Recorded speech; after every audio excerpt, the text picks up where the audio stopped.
Bonsoir, bonsoir, bonsoir. Attendez, j'arrive, hein, je suis dans le fond de la salle. Salut, salut. Ben, il y en a qui regardent encore. Voilà, voilà, je suis là. Ah, ravi de vous retrouver. Mais oui, j'avais quand même envie d'être avec vous ce soir. Donc me voilà, je suis là avec vous et en direct, s'il vous plaît. Ben si, ben évidemment que c'est en direct. Bon, vous ne me croyez pas? Bon, écoutez, on va faire un petit test. Olivier, est-ce que tu veux bien te lever, s'il te plaît? Oui, enfin, pas besoin de faire des comme ça, hein, je te vois, hein, allez, un peu de sérieux. Bon, voilà. Alors, est-ce que tu veux bien, s'il te plaît, à haute et intelligible voix, me donner l'heure exacte qu'il est à ta montre? Eh bien, vous me croirez ou pas, mais chez moi aussi. Voilà, ces problèmes de direct étant réglés, Olivier, tu peux te rasseoir. Voilà, très bien. Voilà, donc ces problèmes de direct étant réglés, passons aux choses sérieuses. Enfin, si on peut dire. Comme j'ai cru comprendre que vous aimiez bien quand je vous raconte des petites histoires, eh bien, j'ai décidé ce soir de vous raconter une nouvelle histoire vraie. Sur un thème qui m'avait été glissé à l'oreille par Claude il y a quelques mois. Alors, après, j'ai été au Festival des Vins et après, j'ai été à la piscine. J'ai le grand plaisir de vous raconter ce soir, j'ai été au grand rangement du noyau.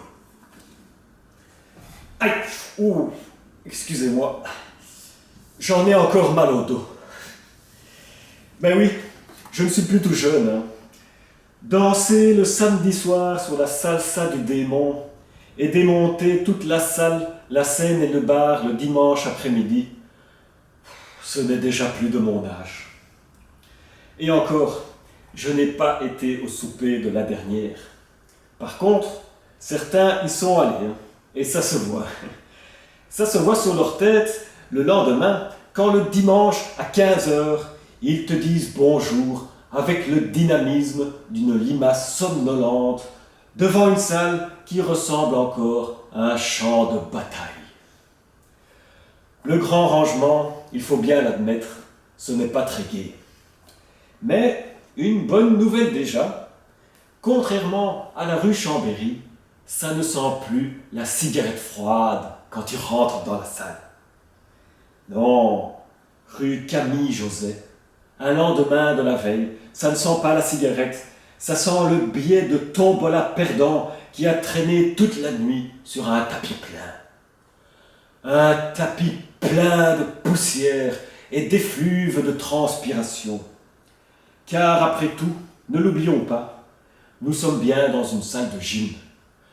Et cette salle de gym porte bien son nom, car ce jour-là, je peux vous dire que j'en ai fait de la gym. Aïe, ouh, excusez-moi, j'en ai encore mal au bras. Comme dirait Men, mais quel bazar, mais quel bazar. 4 heures qu'on a mis pour tout ranger. 4 heures, vous vous rendez compte? 4 heures, c'est le temps d'aller à la mer, de revenir de la mer, de ranger tes valises, de mettre tes machines à laver en route, d'aller faire tes courses au Colruyt et d'encore regarder à la télé le temps qu'il fera demain. Pour moi, ce jour-là, j'ai commencé doucement, car c'est très important de bien s'échauffer avant une telle épreuve. Alors, j'ai d'abord été ranger ma valise de costume. Et il n'y a d'ailleurs pas que mes affaires que j'ai rangées. J'y ai retrouvé une chemise de papa, un cintre à Didier, des cacahuètes de Clément et une chaussette de Martin. Après ça, je suis descendu dans la salle qui était toujours dans le même état qu'en arrivant. Après avoir débarrassé les tables et bourré 11 sacs poubelles de nappes en papier, j'ai commencé à enlever toutes les chaises. Je comprends pourquoi de plus en plus de concerts propose un placement libre debout. Surtout que dans cette école, ils ont le chic pour faire des chaises de 12 modèles différents que tu ne sais pas empiler les uns sur les autres.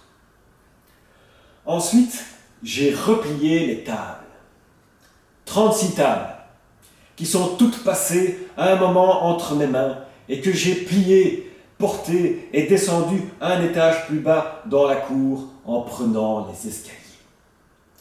Tout ça grâce à mes pectoraux saillants, mon corps sexy et ma force herculéenne.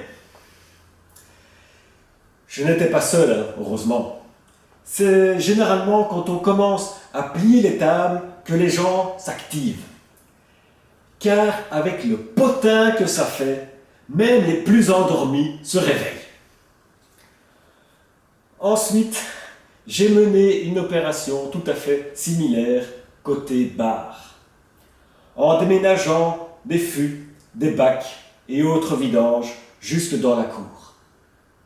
Je ne veux surtout pas pousser à la consommation d'alcool, mais si les spectateurs avaient vidé les fûts, ça m'aurait quand même fait moins mal au dos. Car j'ai mal au dos. Je commence à fatiguer.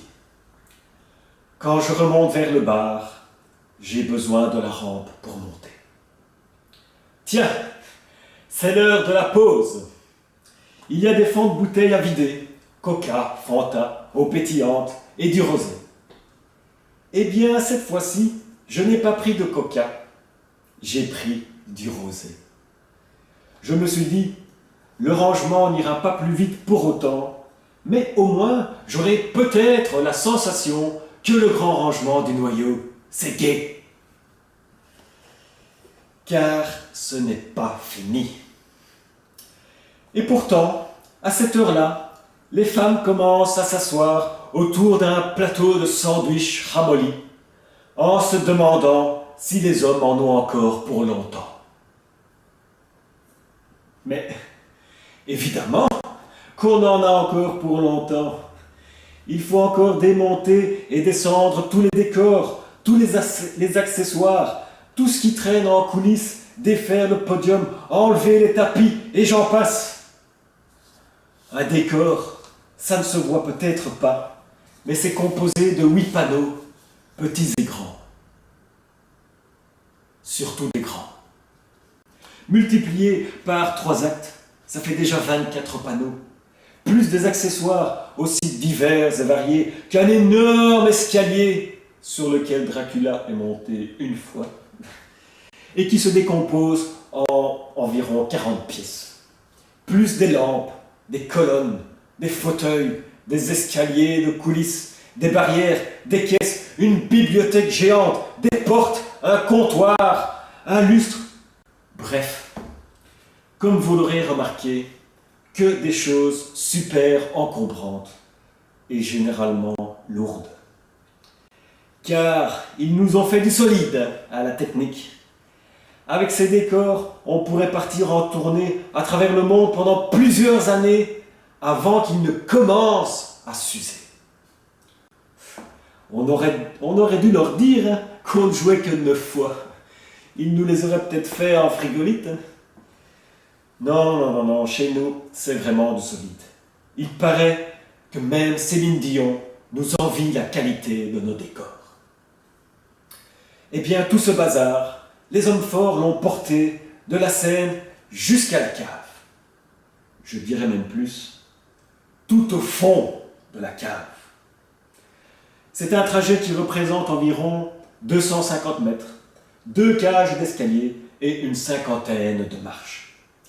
Et après chaque trajet, il faut bien remonter, évidemment, et refaire le parcours dans l'autre sens, en repassant à chaque fois devant le bar, et surtout en essayant de ne pas s'y arrêter. Mais que ce parcours est mal fait quand même. Ah là là. De toute façon, à cette heure-ci, je crois qu'il ne reste même plus un sandwich au fromage. Heureusement, de temps en temps, on fait une chaîne pour limiter les trajets et les efforts.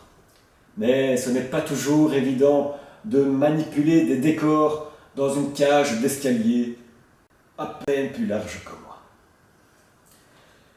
Il est environ 18h30. Je suis fatigué, mais heureux.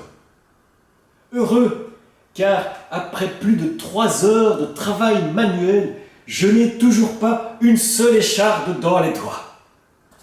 À ce propos, je voudrais quand même faire une petite parenthèse, car je ne suis pas certain que tout le monde soit au courant. Les 2 dernières fois où je me suis pris une grosse écharpe dans le doigt, c'était l'année dernière lors d'une répétition et le jour de la première du 50e show. J'ai été soigné par une vétérinaire. Oui, c'est Laurence qui m'a sauvé. Et maintenant, à chaque fois que j'ai une écharpe, eh ben, je vais chez le vétérinaire. Et, ben oui, en réfléchissant, en fait, c'est tout à fait normal. Vous savez pourquoi je vais chez un vétérinaire quand j'ai une écharpe dans le doigt? Eh bien, c'est parce que mon doigt aboie. Comprenez? Écharpe, aboie, les chiens, wouf wouf, vétérinaire, tout ça. Bon, ceux qui ont compris expliqueront en fin de soirée à ceux qui n'ont pas compris, ok? On va pas passer toute la soirée là-dessus. Il est tard, j'ai pas terminé mon histoire, mais donc mon doigt aboie, ok? Enfin, vous expliquerez. Où est-ce que j'en étais? Oui, donc je disais, je n'avais pas attrapé d'écharpe, mais par contre, j'ai mal partout. Si j'arrive jusqu'au bar, je me resservirai un verre de rosé. Je suis crevé, accroché à la rampe, je me hisse jusqu'en haut à l'aide de mes 2 bras. Et merde, il n'y a plus de rosé. Par contre, mon frère me signale qu'il reste encore 8 praticables dans la salle. Nom de Dieu, nom de Dieu.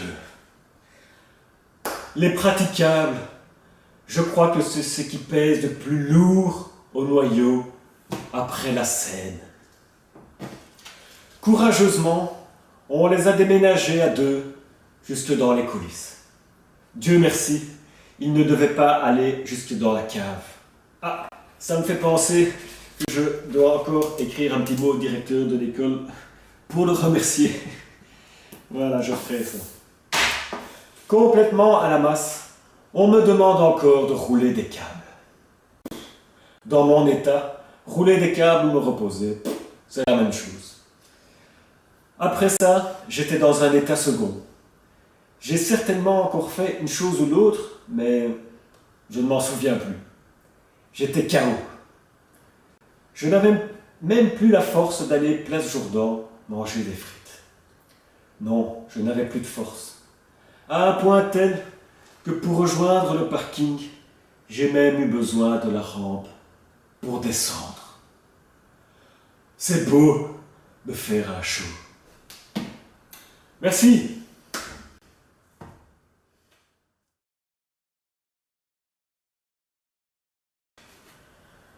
Merci beaucoup, à la prochaine. Bonne fin de soirée à tous. À bientôt.